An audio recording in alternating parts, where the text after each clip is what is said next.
Assalamualaikum warahmatullahi wabarakatuh. Alhamdulillahilladzi ja'alal muharrama awwalal 'am wa ja'alal barakata fi hadhil 'am. Asyhadu an la ilaha illallah wahdahu la syarika lah wa asyhadu anna sayyidana Muhammadan abduhu wa rasuluhu sayyidul khalaiqi wal anam. Allahumma salli wa sallim ala sayyidina Muhammad wa ala alihi wa ashabihi wa man tabi'ahu ila yaumiz ziham, amma ba'du. Yang sama-sama kita hormati dan kita muliakan DKM Masjid At-Tawabin Bapak Haji Abdurrahman dan jajaran pengurus lainnya, juga yang sama-sama kita hormati dan kita muliakan Bapak dan Ibu sebagai donatur pelaksanaan acara santunan anak yatim. Wabil khusus ada Ketua RT 03 RW 05 Bapak Jayadi dan para sepuh, bini sepuh, Bapak Bohan, Bapak Haji Suganda, Bapak Anjon, Bapak Muhammad Rijal, serta yang kami cintai para anak yatim atau piatu serta ibu-ibu ya, yang merasa ibu-ibunya single parent ya. Ada di dalam kan ya semua ya? Ya, dalam semua orang. Yang biar yang di luar mah ya. Di dalam semua ya kan ya? Tanpa terkecuali seluruh yang hadir pada malam 10 Muharram tahun 1444 Hijriah. Semoga kita beserta keluarga dan putra-putri kita, keturunan-keturunan kita, Allah tetapkan menjadi orang-orang yang soleh dan solehah, yang tetap beriman dan bertakwa kepada Allah dari dunia sampai akhirat. Amin ya Allah ya Rabbal. Gak apa-apa waktu Isya kita lewatin. Kenapa? Karena kita acaranya tidak kalah ya. Kita lewat nanti selesai baru kita sholat Isya ya. Ini speaker gak keluar sono jauh bukan. Ini di kalangan sini aja, Masjid At-Tawabin ya. Bapak Ibu, saudara-saudara sekalian, khususnya adik-adik anak yatim, kenapa kita Masjid At-Tawabin selalu mengadakan ya pelaksanaan santunan yatim di tanggal 10 Muharram? Karena dari awal sejak kita bikin ini musola ya, dulu sebelum ada musola saya ada taklim di Pak RW Haji Mansur dulu ya. Pak Muhammad Rijal ya, tahu persis. Gantian tahu Pak RT Boan. Ketika itu kita di sana ngadain santunan yatim. Cuma anak yatimnya hanya berapa orang saja ya. Dari situ berangkat berpikir, sebelah orang sini jauh kemana-mana, artinya jauh ke masjid. Masjid yang ada Al-Khair, walaupun dulu belum nyebrang tol ya. Makanya sekarang kalau melewat tol itu saya nggak bayar. Hah? Jalan. Nah, iya, jalan JPO di atas nggak bayar. Iya. Kalau masuk tol baru ya ada pintu pembayaran. Dulu jauh ke Al-Khair. Kemudian ada Masjid Nurul Khil'ah, dulu Al-Hilah. Ya. Al-Hilah itu di sini di 04. RW 04. Orang susah nyebutnya Alilah. Ya, itu ya. Saya ingat juga dulu namanya kok begini arti nama masjid. Saya artiin itu artinya janda. Al-Khilah itu janda. Ya saya cari di kamus itu kok artinya janda. Makanya begitu Habib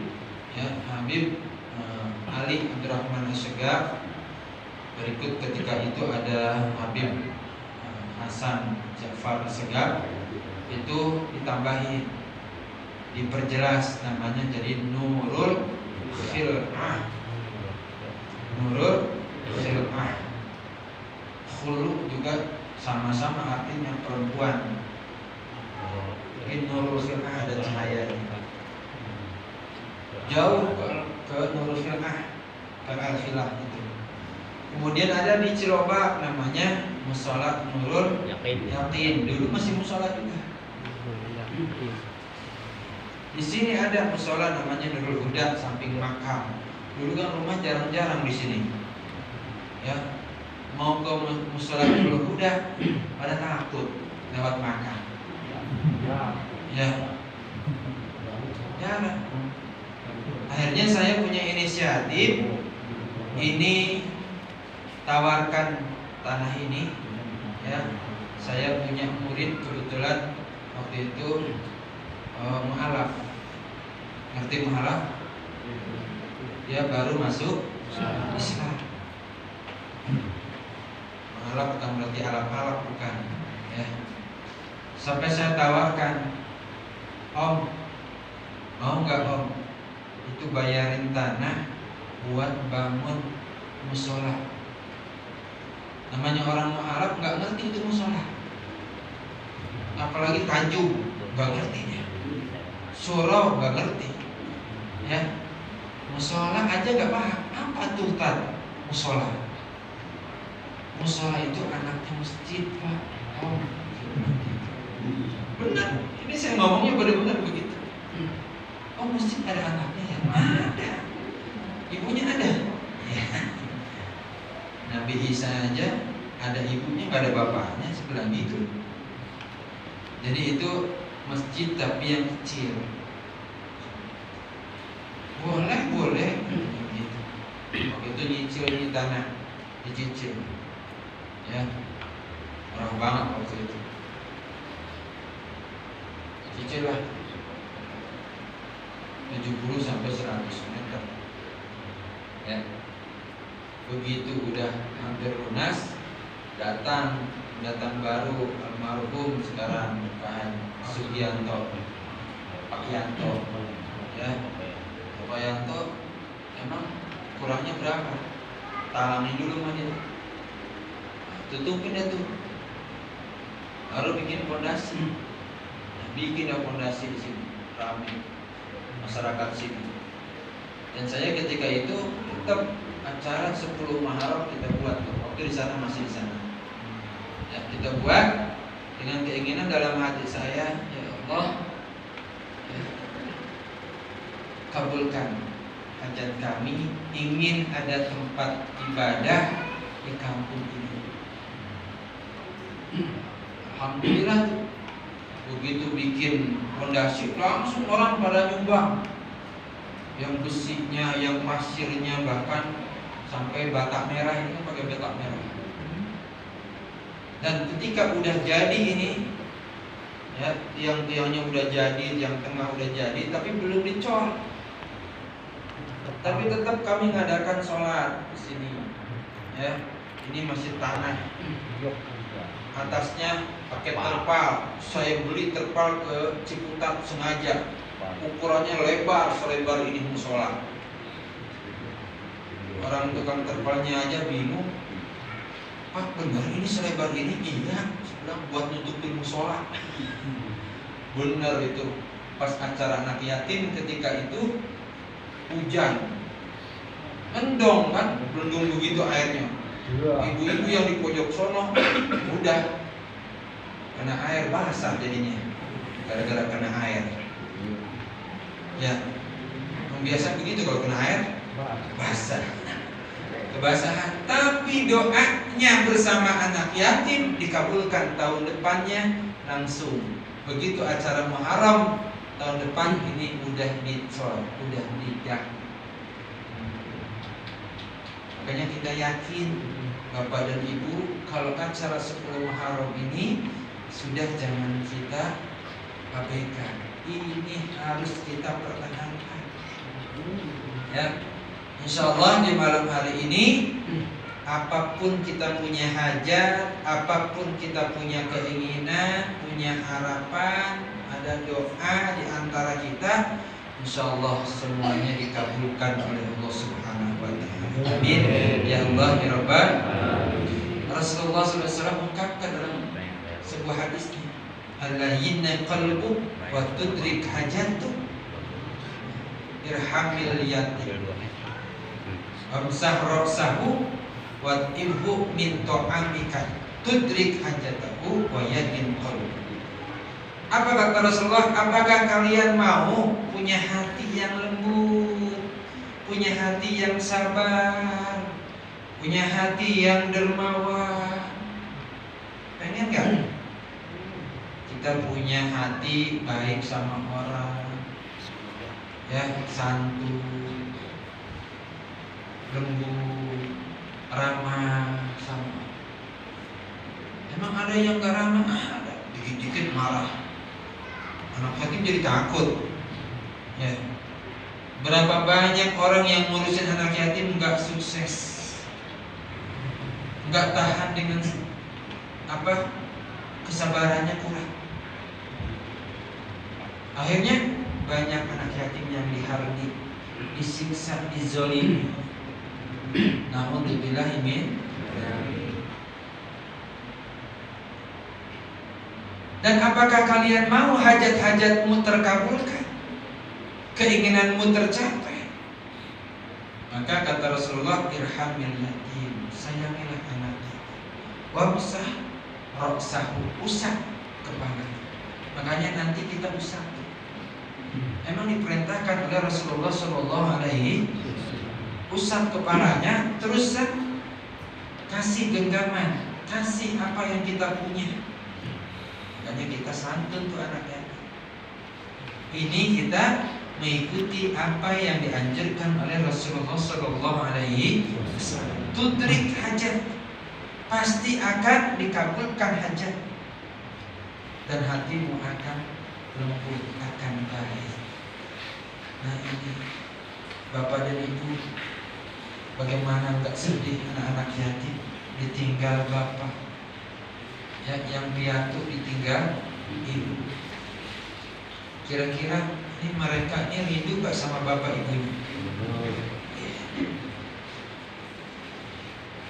Mungkin kalau kita bisa bicara, ya Allah, pertemukan lagi aku dengan wajah bapak, dengan wajah ibu.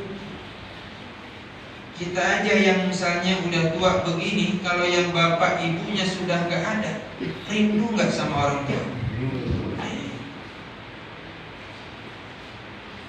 Dalam benak hati anak-anak yatim, seandainya bapakku masih ada, seandainya ibuku masih ada, aku tidak akan seperti ini.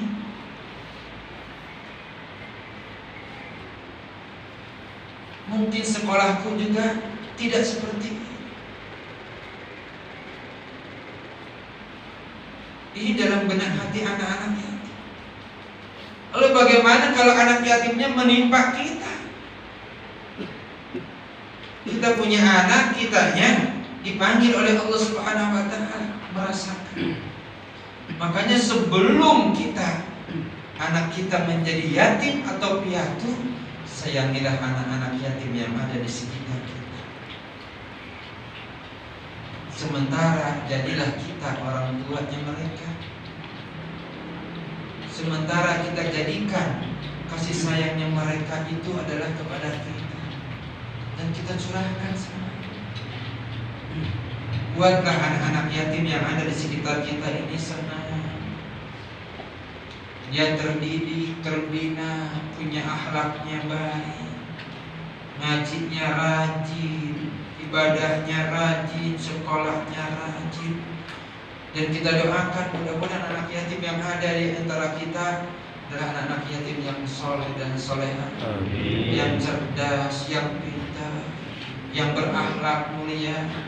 Senantiasa kalian semua sukses nanti menjadi orang-orang yang berguna, baik untuk diri kalian, orang tua, agama, nusa dan bangsa. Amin. Ya Allah ya Rabbal Alamin. Makanya Bapak dan Ibu, mari kita sama-sama berdiri untuk baca sholawat Nabi. Ya, mudah-mudahan dengan baca sholawat Nabi, ya Nabi mengantarkan wasilah doa kita, ya nyampe untuk ampunan dosa kepada orang-orang tua kita, khususnya anak yatim yang telah pulang ke rahmatullah, ataupun orang tua kita semua yang telah pulang ke rahmatullah. Kita doakan semoga Allah ampuni dosa-dosanya, terima amal ibadahnya, diselamatkan di alam kuburnya, dan kelak sama-sama kita mendapatkan tempat yang mulia di sisi Allah Subhanahu wa taala. Yuk kita sama-sama berdiri. Sallallahu